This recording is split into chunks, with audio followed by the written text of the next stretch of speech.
"Oh, I am so glad to see you. Oh, my soul, the sight of you is such a comfort to my eyes. Gentlemen, I owe all of you money. Among you I owe probably $40,000. I want to pay it. I intend to pay it, every last cent of it. You all know, without my telling you, what sorrow it has cost me to remain so long under such deep obligations to such patient and generous friends. But the sharpest pang I suffer, by far the sharpest, is from the debt I owe to this noble young man here. And I have come to this place this morning especially to make the announcement that I have at last found a method whereby I can pay off all my debts, and most especially I wanted him to be here when I announced it. Yes, my faithful friend, my benefactor, I've found the method. I've found the method to pay off all my debts, and you'll get your money."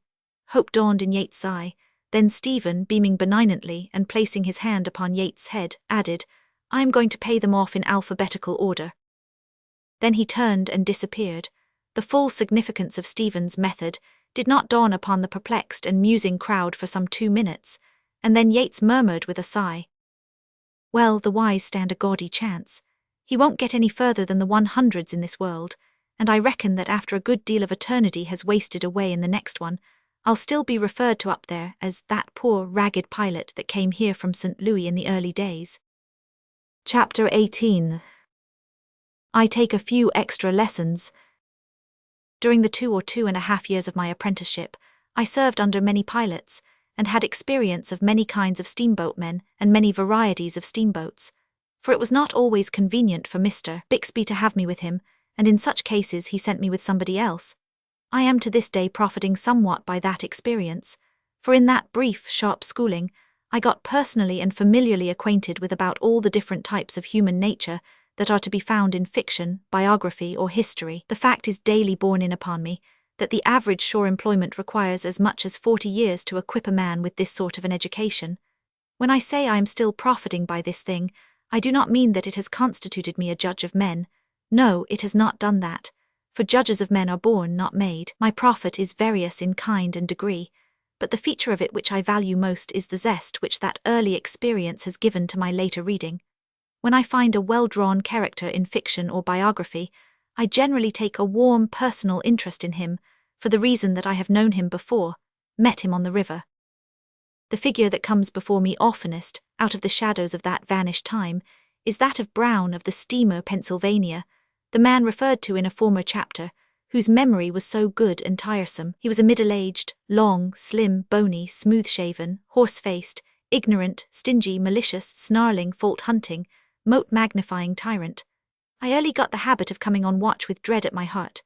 No matter how good a time I might have been having with the off-watch below, and no matter how high my spirits might be when I started aloft, my soul became lead in my body the moment I approached the pilot-house. I still remember the first time I ever entered the presence of that man. The boat had backed out from St. Louis and was straightening down. I ascended to the pilot-house in high feather, and very proud to be semi-officially a member of the executive family of so fast and famous a boat. Brown was at the wheel. I paused in the middle of the room, all fixed to make my bow, but Brown did not look around. I thought he took a furtive glance at me out of the corner of his eye, but as not even this notice was repeated, I judged I had been mistaken. By this time he was picking his way among some dangerous breaks abreast the woodyards, therefore it would not be proper to interrupt him, so I stepped softly to the high bench and took a seat. There was silence for 10 minutes, then my new boss turned and inspected me deliberately and painstakingly from head to heel for about, as it seemed to me, a quarter of an hour. After which he removed his countenance and I saw it no more for some seconds. Then it came around once more, and this question greeted me. "Are you Horace Bigsby's cub?" "Yes, sir." After this there was a pause and another inspection. Then, "What's your name?" I told him. He repeated it after me. It was probably the only thing he ever forgot, for although I was with him many months he never addressed himself to me in any other way than here, and then his command followed. "Where was you born?" "In Florida, Missouri." A pause then. "Dern sight better stayed there." By means of a dozen or so of pretty direct questions, he pumped my family history out of me. The leads were going now in the first crossing. This interrupted the inquest. When the leads had been laid in, he resumed. "How long you been on the river?" I told him after a pause. Where'd you get them shoes? I gave him the information. Hold up your foot. I did so. He stepped back, examined the shoe minutely and contemptuously, scratching his head thoughtfully, tilting his high sugarloaf hat well forward to facilitate the operation, then ejaculated, "Well, I'll be durned," and returned to his Weech 78K. What occasion there was to be durned about it is a thing which is still as much of a mystery to me now as it was then. It must have been all of 15 minutes of dull, homesick silence, before that long horse face swung round upon me again, and then what a change! It was as red as fire and every muscle in it was working. Now came this shriek. "Here, you going to set there all day?" I lit in the middle of the floor, shot there by the electric suddenness of the surprise.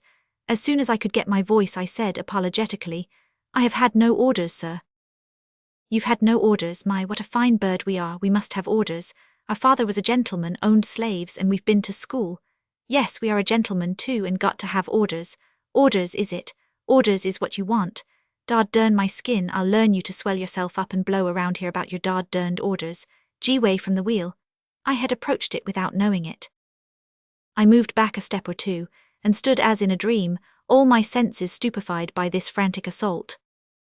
"What you standing there for? Take that ice pitcher down to the Texas Tendercome, move along, and don't you be all day about it." The moment I got back to the pilot house, Brown said, "Here, what was you doing down there all this time?" "I couldn't find the Texas Tender. I had to go all the way to the pantry." "Durned likely story, fill up the stove." I proceeded to do so. He watched me like a cat. Presently he shouted, "Put down that shovel. Deadest numbskull I ever saw, ain't even got sense enough to load up a stove." All through the watch this sort of thing went on. Yes, and the subsequent watches were much like it during a stretch of months. As I have said, I soon got the habit of coming on duty with dread. The moment I was in the presence, even in the darkest night, I could feel those yellow eyes upon me, and knew their owner was watching for a pretext to spit out some venom on me. Preliminarily he would say, "Here, take the wheel." 2 minutes later, "Where in the nation you going to? Pull her down, pull her down." After another moment, "Say you going to hold her all day, let her go meet her, meet her."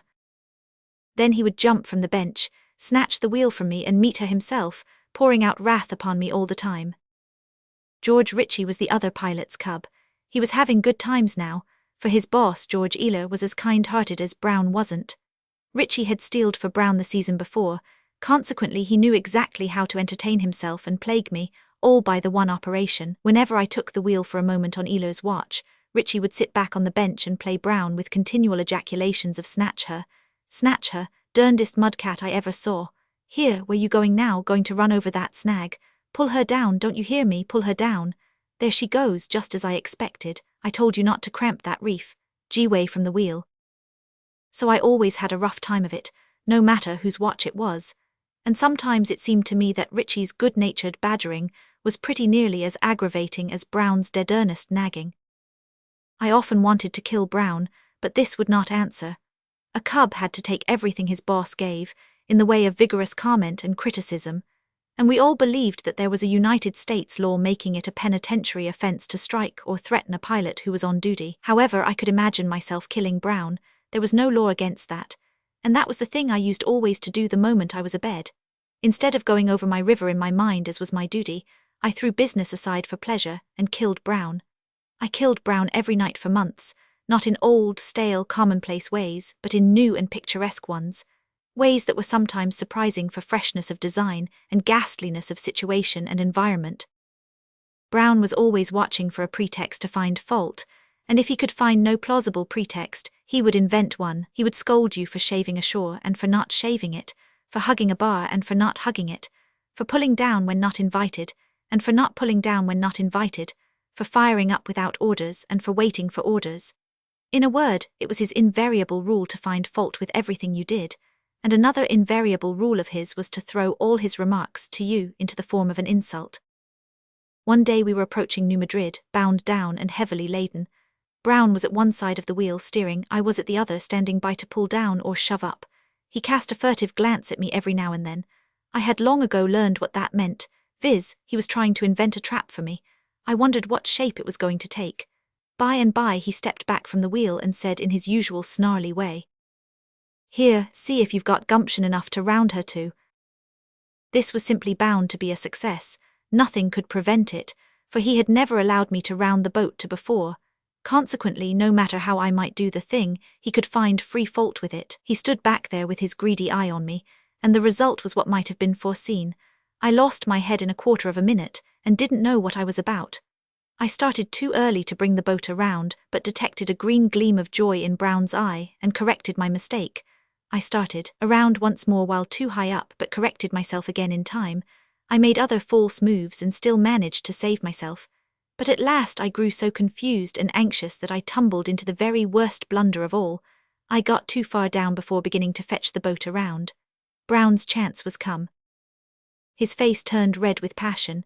He made one bound, hurled me across the house with a sweep of his arm, spun the wheel down, and began to pour out a stream of vituperation upon me which lasted till he was out of breath. In the course of this speech he called me all the different kinds of hard names he could think of, and once or twice I thought he was even going to swear, but he didn't this time.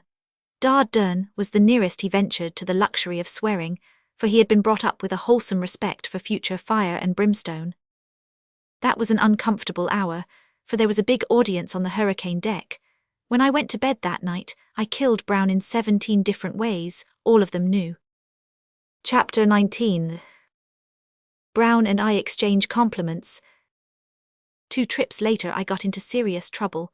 Brown was steering, I was pulling down. My younger brother appeared on the hurricane deck, and shouted to Brown to stop at some landing or other a mile or so below. Brown gave no intimation that he had heard anything, but that was his way. He never condescended to take notice of an under clerk. The wind was blowing. Brown was deaf, although he always pretended he wasn't, and I very much doubted if he had heard the order. If I had 2 heads I would have spoken, but as I had only one it seemed judicious to take care of it, so I kept still. Presently, sure enough, we went sailing by that plantation. Captain Kleinfelter appeared on the deck and said, "Let her come around, sir, let her come around. Didn't Henry tell you to land here?" "No, sir. I sent him up to do it." "He did come up, and that's all the good it done, the dard-derned fool. He never said anything." "Didn't you hear him?" asked the captain of me. Of course I didn't want to be mixed up in this business, but there was no way to avoid it, so I said, "Yes, sir." I knew what Brown's next remark would be before he uttered it. It was, "Shut your mouth, you never heard anything of the kind." I closed my mouth according to instructions. An hour later Henry entered the pilot-house, unaware of what had been going on. He was a thoroughly inoffensive boy, and I was sorry to see him come, for I knew Brown would have no pity on him. Brown began straightway. "Here, why didn't you tell me we'd got to land at that plantation?" "I did tell you, Mr. Brown." "It's a lie." I said. "You lie yourself, he did tell you." Brown glared at me in unaffected surprise, and for as much as a moment he was entirely speechless. Then he shouted to me, "I'll attend to your case in half a minute, then to Henry, and you leave the pilot-house, out with you." It was pilot law and must be obeyed. The boy started out, and even had his foot on the upper step outside the door, when Brown, with a sudden access of fury, picked up a 10-pound lump of coal and sprang after him. But I was between with a heavy stool, and I hit Brown a good honest blow which stretched him out. I had committed the crime of crimes. I had lifted my hand against a pilot on duty. I supposed I was booked for the penitentiary sure, and couldn't be booked any surer if I went on and squared my long account with this person while I had the chance. Consequently, I stuck to him and pounded him with my fists a considerable time. I do not know how long. The pleasure of it probably made it seem longer than it really was. But in the end he struggled free and jumped up and sprang to the wheel. Very natural solicitude, for all this time here was this steamboat tearing down the river at the rate of 15 miles an hour and nobody at the helm. However, Eagle Bend was 2 miles wide at this bankful stage, and correspondingly long and deep, and the boat was steering herself straight down the middle and taking no chances. Still, that was only luck. A body might have found her charging into the woods. Perceiving at a glance that the Pennsylvania was in no danger, Brown gathered up the big spyglass, walk club fashion, and ordered me out of the pilot-house with more than Comanche bluster. But I was not afraid of him now. So instead of going, I tarried and criticized his grammar. I reformed his ferocious speeches for him and put them into good English, calling his attention to the advantage of pure English over the bastard dialect of the Pennsylvanian collieries whence he was extracted. He could have done his part to admiration in a crossfire of mere vituperation, of course, but he was not equipped for this species of controversy. So he presently laid aside his glass and took the wheel, muttering and shaking his head, and I retired to the bench. The racket had brought everybody to the hurricane deck, and I trembled when I saw the old captain looking up from the midst of the crowd.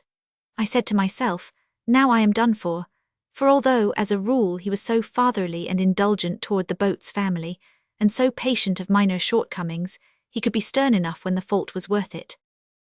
I tried to imagine what he would do to a cub pilot who had been guilty of such a crime as mine, committed on a boat guard deep with costly freight and alive with passengers. Our watch was nearly ended. I thought I would go and hide somewhere till I got a chance to slide ashore.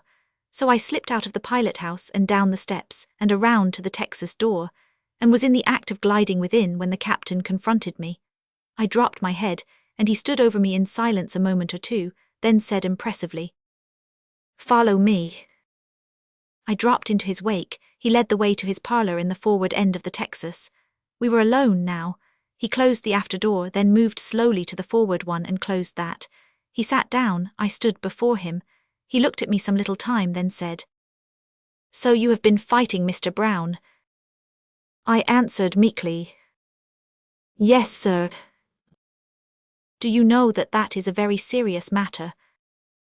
"Yes, sir." "Are you aware that this boat was ploughing down the river fully 5 minutes with no one at the wheel?" "Yes, sir." "Did you strike him first?" "Yes, sir." "What with?" "A stool, sir." "Hard?" "Middling, sir." "Did it knock him down?" He fell, sir." "Did you follow it up? Did you do anything further?" "Yes, sir." "What did you do?" "Pounded him, sir." "Pounded him?" "Yes, sir." "Did you pound him much, that is, severely?" "One might call it that, sir, maybe." "I'm deuced glad of it. Hark ye, never mention that I said that. You have been guilty of a great crime, and don't you ever be guilty of it again on this boat. But lay for him ashore.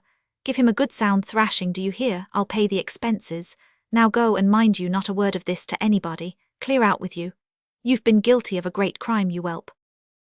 I slid out, happy with the sense of a close shave and a mighty deliverance, and I heard him laughing to himself and slapping his fat thighs after I had closed his door. When Brown came off watch, he went straight to the captain, who was talking with some passengers on the boiler deck, and demanded that I be put ashore in New Orleans, and added, "I'll never turn a wheel on this boat again while that cub stays." The captain said, "But he needn't come round when you are on watch, Mr. Brown." "I won't even stay on the same boat with him. One of us has got to go ashore." "Very well," said the captain, "let it be yourself," and resumed his talk with the passengers. During the brief remainder of the trip, I knew how an emancipated slave feels, for I was an emancipated slave myself. While we lay at landings, I listened to George Ealer's flute, or to his readings from his 2 Bibles, that is to say, Goldsmith and Shakespeare, or I played chess with him, and would have beaten him sometimes, only he always took back his last move and ran the game out differently. Chapter 20. A Catastrophe. We lay 3 days in New Orleans, but the captain did not succeed in finding another pilot, so he proposed that I should stand a daylight watch and leave the night watches to George Ealer, but I was afraid. I had never stood a watch of any sort by myself, and I believed I should be sure to get into trouble in the head of some chute, or ground the boat in a near cut through some bar or other. Brown remained in his place, but he would not travel with me, so the captain gave me an order on the captain of the A.T. Lacey for a passage to St. Louis, and said he would find a new pilot there, and my steersman's berth could then be resumed. The Lacey was to leave a couple of days after the Pennsylvania. The night before the Pennsylvania left, Henry and I sat chatting on a freight pile on the levee till midnight. The subject of the chat, mainly, was one which I think we had not exploited before: steamboat disasters. One was then on its way to us, little as we suspected it. The water which was to make the steam which should cause it was washing past some 1,500 miles up the river while we talked, but it would arrive at the right time and the right place. We doubted if persons not clothed with authority were of much use in cases of disaster and attendant panic. Still, they might be of some use, so we decided that if a disaster ever fell within our experience, we would at least stick to the boat and give such minor service as chance might throw in the way.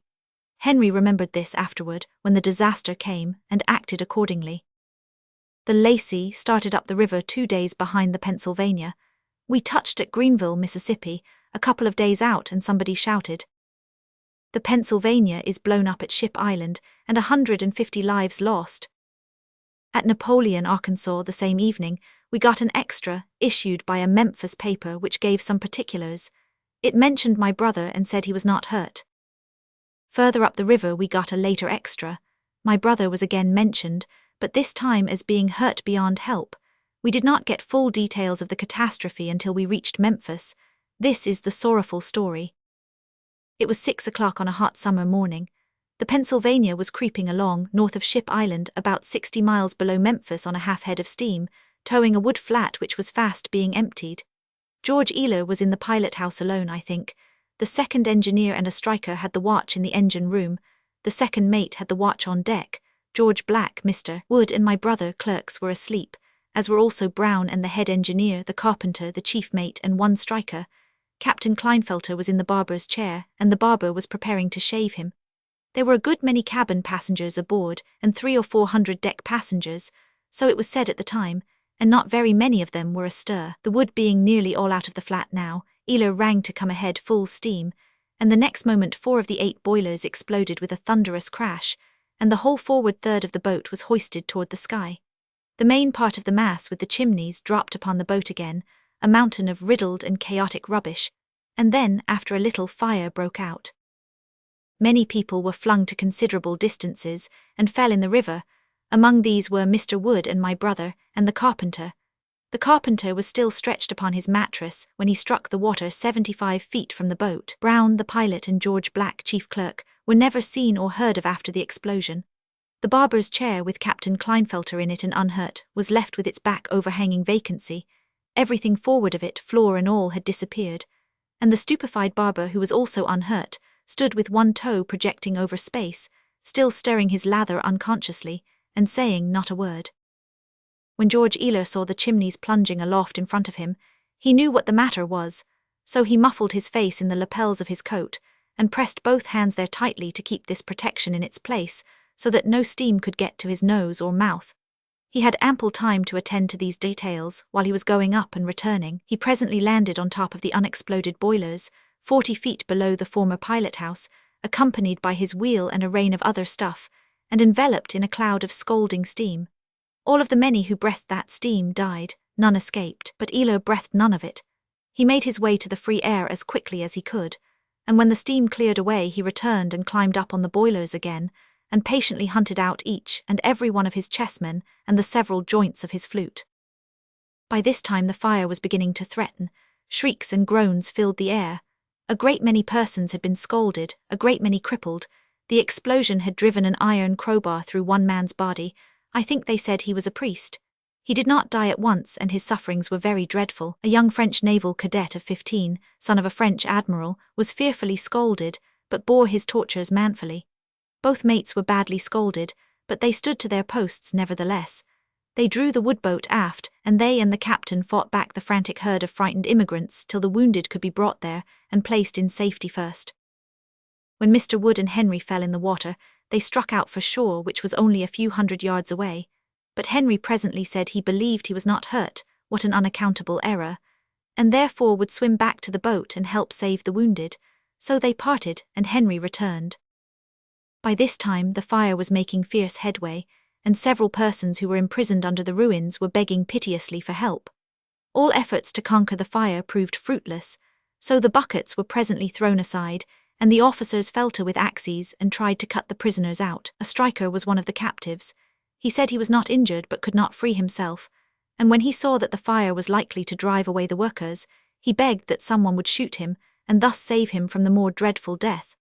The fire did drive the axemen away, and they had to listen helpless to this poor fellow's supplications till the flames ended his miseries. The fire drove all into the wood flat that could be accommodated there. It was cut adrift then, and it and the burning steamer floated down the river toward Ship Island. They moored the flat at the head of the island, and there, unsheltered from the blazing sun, the half-naked occupants had to remain, without food or stimulants or help for their hurts during the rest of the day. A steamer came along, finally, and carried the unfortunates to Memphis, and there the most lavish assistance was at once forthcoming. By this time Henry was insensible. The physicians examined his injuries and saw that they were fatal, and naturally turned their main attention to patients who could be saved. 40 of the wounded were placed upon pallets on the floor of a great public hall, and among these was Henry. There the ladies of Memphis came every day, with flowers, fruits and dainties and delicacies of all kinds, and there they remained and nursed the wounded. All the physicians stood watches there, and all the medical students, and the rest of the town furnished money or whatever else was wanted. And Memphis knew how to do all these things well, for many a disaster like the Pennsylvania's had happened near her doors, and she was experienced, above all other cities on the river, in the gracious office of the Good Samaritan. The sight I saw when I entered that large hall was new and strange to me. 2 long rows of prostrate forms, more than 40 in all, and every face and head a shapeless wad of loose raw cotton. It was a gruesome spectacle. I watched there 6 days and nights, and a very melancholy experience it was. There was one daily incident which was peculiarly depressing. This was the removal of the doomed to a chamber apart. It was done in order that the morale of the other patients might not be injuriously affected by seeing one of their number in the death agony. The fated one was always carried out with as little stir as possible, and the stretcher was always hidden from sight by a wall of assistants. But no matter, everybody knew what that cluster of bent forms, with its muffled step and its slow movement meant, and all eyes watched it wistfully, and a shudder went abreast of it like a wave. I saw many poor fellows removed to the death room, and saw them no more afterward, but I saw our chief mate carried thither more than once. His hurts were frightful, especially his scalds. He was clothed in linseed oil and raw cotton to his waist, and resembled nothing human. He was often out of his mind, and then his pains would make him rave and shout and sometimes shriek. Then, after a period of dumb exhaustion, his disordered imagination would suddenly transform the great apartment into a forecastle, and the hurrying throng of nurses into the crew, and he would come to a sitting posture and shout, hump yourselves, you petrifactions, snail bellies, pall-bearers. Going to be all day getting that hatful of freight out. And supplement this explosion with a firmament-obliterating eruption or profanity, which nothing could stay or stop, till his crater was empty. And now and then while these frenzies possessed him, he would tear off handfuls of the cotton and expose his cooked flesh to view. It was horrible. It was bad for the others, of course, this noise and these exhibitions, so the doctors tried to give him morphine to quiet him. But in his mind or out of it he would not take it. He said his wife had been killed by that treacherous drug, and he would die before he would take it. He suspected that the doctors were concealing it in his ordinary medicines and in his water, so he ceased from putting either to his lips. Once, when he had been without water during 2 sweltering days, he took the dipper in his hand, and the sight of the limpid fluid and the misery of his thirst tempted him almost beyond his strength. But he mastered himself and threw it away, and after that he allowed no more to be brought near him. 3 times I saw him carried to the death room, insensible and supposed to be dying, but each time he revived, cursed his attendants and demanded to be taken back. He lived to be mate of a steamboat again. But he was the only one who went to the death room and returned alive. Dr. Peyton, a principal physician and rich in all the attributes that go to constitute high and flawless character, did all that educated judgment and trained skill could do for Henry, but as the newspapers had said in the beginning, his hurts were past help. On the evening of the 6th day his wandering mind busied itself with matters far away, and his nerveless fingers picked at his coverlet. His hour had struck. We bore him to the death room, poor boy. Chapter 21. A section in my biography. In due course I got my license. I was a pilot now, full-fledged. I dropped into casual employments, no misfortunes resulting. Intermittent work gave place to steady and protracted engagements. Time drifted smoothly and prosperously on, and I supposed and hoped that I was going to follow the river the rest of my days and die at the wheel when my mission was ended. But by and by the war came, commerce was suspended, my occupation was gone. I had to seek another livelihood. So I became a silver miner in Nevada next, a newspaper reporter next, a gold miner in California, next a reporter in San Francisco, Next, a special correspondent in the Sandwich Islands. Next, a roving correspondent in Europe and the East.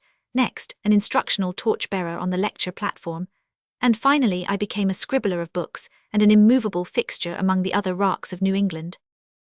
In so few words have I disposed of the 21 slow-drifting years that have come and gone since I last looked from the windows of a pilot-house. Let us resume now. Chapter 22. I returned to my muttons. After 21 years' absence, I felt a very strong desire to see the river again, and the steamboats, and such of the boys as might be left, so I resolved to go out there. I enlisted a poet for company and a stenographer to take him down, and started westward about the middle of April. As I proposed to make notes with a view to printing, I took some thought as to methods of procedure. I reflected that if I were recognized on the river, I should not be as free to go and come, talk, inquire and spy around, as I should be if unknown. I remembered that it was the custom of steamboatmen in the old times to load up the confiding stranger with the most picturesque and admirable lies, and put the sophisticated friend off with dull and ineffectual facts. So I concluded that, from a business point of view, it would be an advantage to disguise our party with fictitious names. The idea was certainly good, but it bred infinite bother. For although Smith, Jones, and Johnson are easy names to remember when there is no occasion to remember them, it is next to impossible to recollect them when they are wanted. How do criminals manage to keep a brand new alias in mind? This is a great mystery. I was innocent, and yet was seldom able to lay my hand on my new name when it was needed, and it seemed to me that if I had had a crime on my conscience to further confuse me, I could never have kept the name by me at all. We left per Pennsylvania Railroad at 8 a.m. APRA. Evening, speaking of dress, grace and picturesqueness drop gradually out of it as one travels away from New York. I find that among my notes.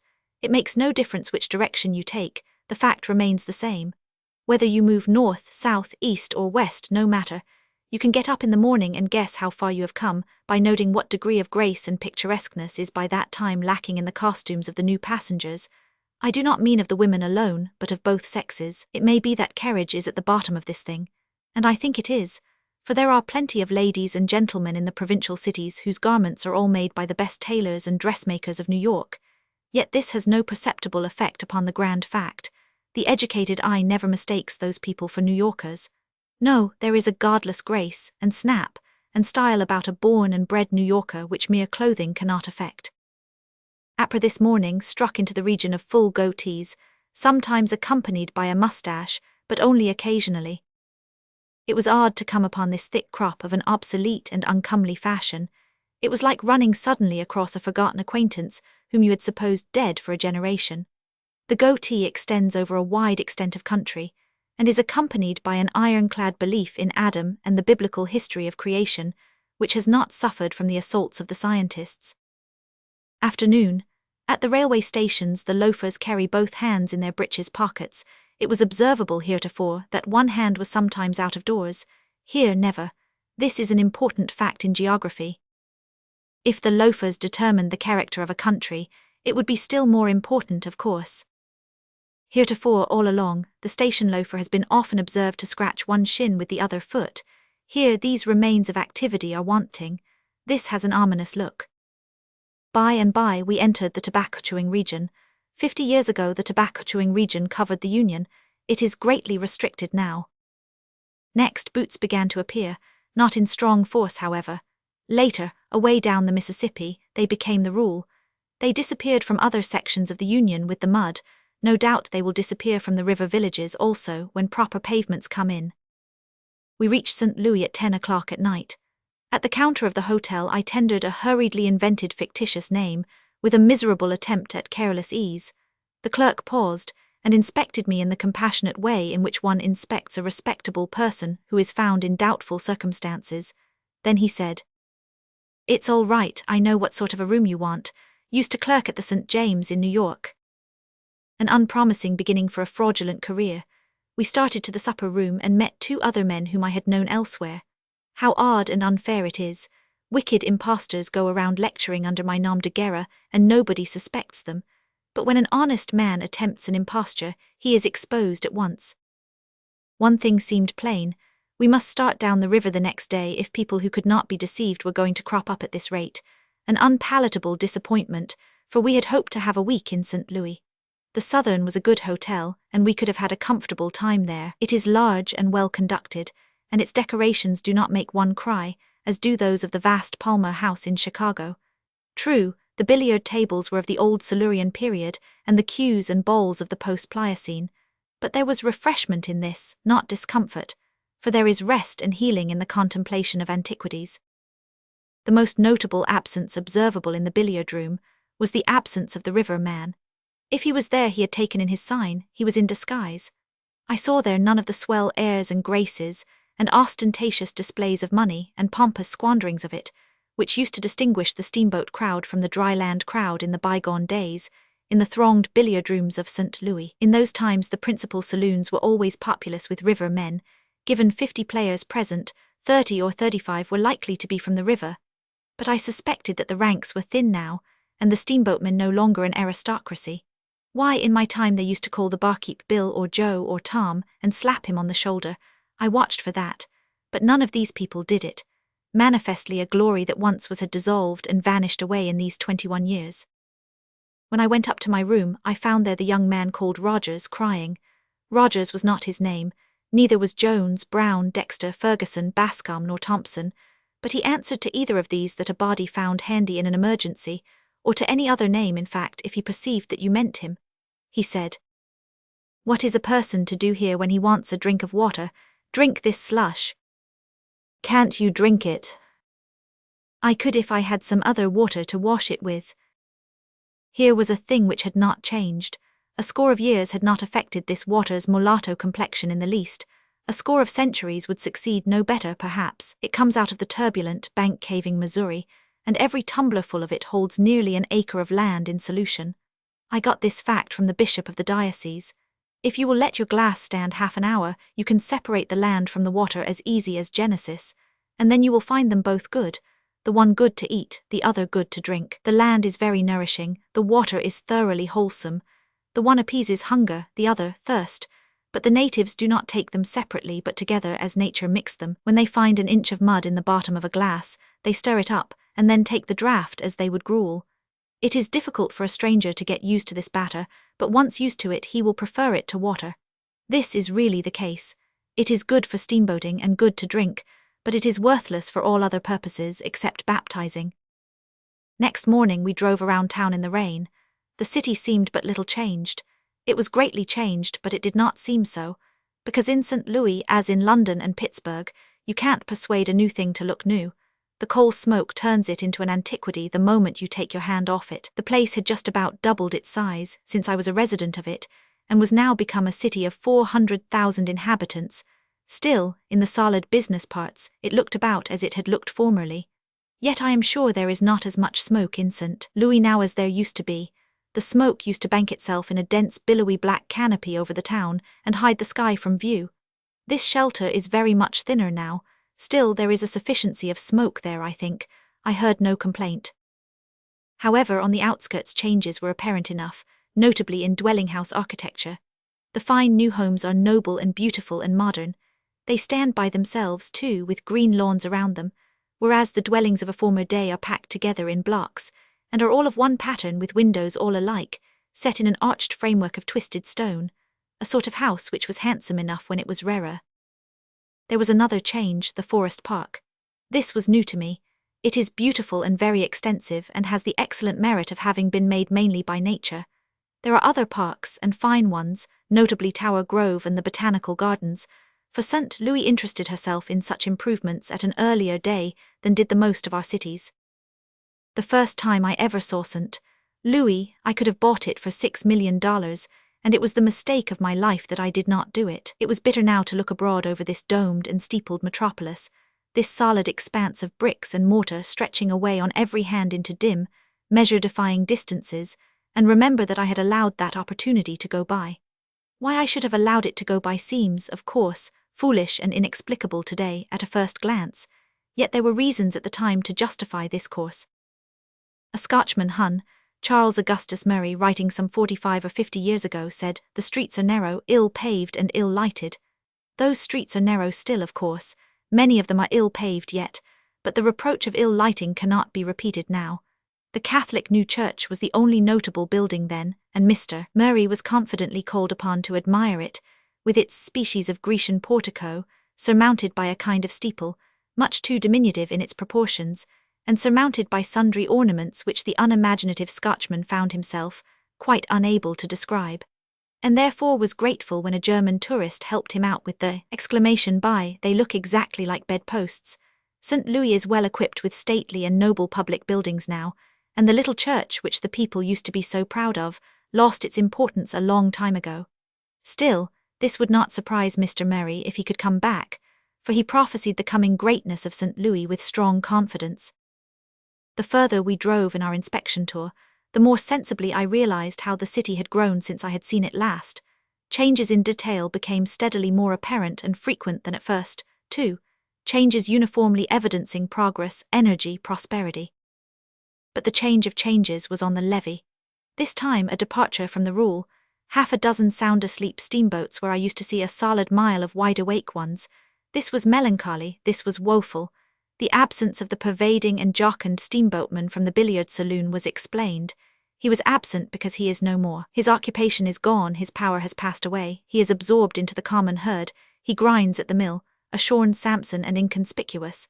Half a dozen lifeless steamboats, a mile of empty wharves, a negro fatigued with whiskey stretched asleep, in a wide and soundless vacancy, where the serried hosts of commerce used to contend. Here was desolation indeed. The old, old sea, as one in tears, comes murmuring with foamy lips, and knocking at the vacant piers, calls for his long-lost multitude of ships. The towboat and the railroad had done their work, and done it well and completely. The mighty bridge, stretching along over our heads, had done its share in the slaughter and spoliation. Remains of former steamboatmen told me, with one satisfaction, that the bridge doesn't pay. Still, it can be no sufficient compensation to a corpse, to know that the dynamite that laid him out was not of as good quality as it had been supposed to be. The pavements along the river front were bad, the sidewalks were rather out of repair, there was a rich abundance of mud. All this was familiar and satisfying, but the ancient armies of drays and struggling throngs of men and mountains of freight were gone, and Sabbath reigned in their stead. The immemorial mile of cheap foul doggeries remained, but business was dull with them. The multitudes of poison-swilling Irishmen had departed, and in their places were a few scattering handfuls of ragged Negroes, some drinking, some drunk, some nodding, others asleep. St. Louis is a great and prosperous and advancing city, but the river edge of it seems dead past resurrection. Mississippi steamboating was born about 1812. At the end of 30 years, it had grown to mighty proportions, and in less than 30 more it was dead. A strangely short life for so majestic a creature. Of course it is not absolutely dead, neither is a crippled octogenarian who could once jump 22 feet on level ground. But as contrasted with what it was in its prime vigor, Mississippi steamboating may be called dead. It killed the old-fashioned keel boating, by reducing the freight trip to New Orleans to less than a week. The railroads have killed the steamboat passenger traffic, by doing in 2 or 3 days what the steamboats consumed a week in doing. And the towing fleets have killed the through-freight traffic, by dragging 6 or 7 steamer loads of stuff down the river at a time, at an expense so trivial that steamboat competition was out of the question. Freight and passenger weight traffic remains to the steamers. This is in the hands, along the 2,000 miles of river between St. Paul and New Orleans, of 2 or 3 close corporations well fortified with capital, and by able and thoroughly business-like management and system, these make a sufficiency of money out of what is left of the once prodigious steamboating industry. I suppose that St. Louis and New Orleans have not suffered materially by the change, but alas for the woodyard man. He used to fringe the river all the way. His close-ranked merchandise stretched from the one city to the other, along the banks, and he sold uncountable cords of it every year for cash on the nail. But all the scattering boats that are left burn coal now, and the seldomest spectacle on the Mississippi today is a wood pile. Where now is the once woodyard man? Chapter 23.